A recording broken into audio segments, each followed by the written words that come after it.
Hello and welcome to What the F Just Happened Today, your essential guide to the daily shock and awe in national politics. I'm Joe Amditis. Let's get to it. It's Thursday, April 1st, 2021. Welcome to Day 72. The Texas State Senate passed new voting restrictions in the state. Senate Bill 7 would limit extended early voting hours, prohibit drive-through voting, and make it illegal for elections officials to send applications to vote by mail to voters even if they qualify. The bill now heads to the House for consideration.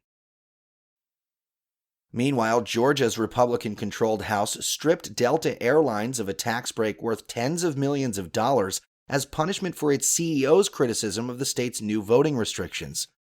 The bill was not taken up by the Senate before it adjourned, and it has not yet become law. Delta's CEO Ed Bastian called the bill unacceptable and said that it does not match Delta's values.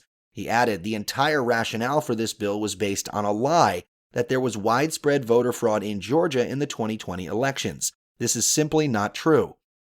Delta Airlines is Georgia's largest employer. Coca-Cola, UPS, Home Depot, Porsche Cars North America, and the Atlanta Falcons have also criticized the legislation.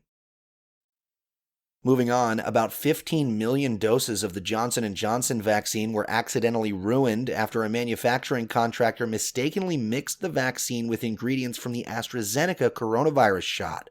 The company still met its goal of shipping 20 million doses in the U.S. in March and has promised 100 million doses by the end of May.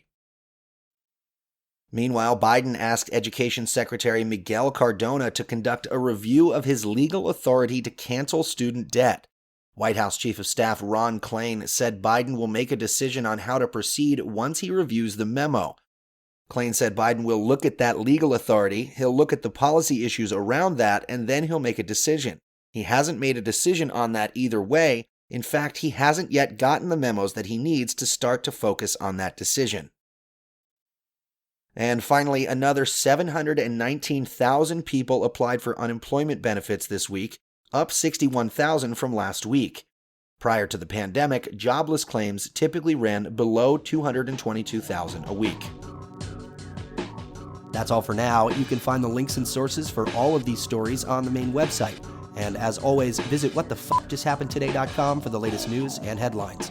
Until next time, I'm Joe Amditis.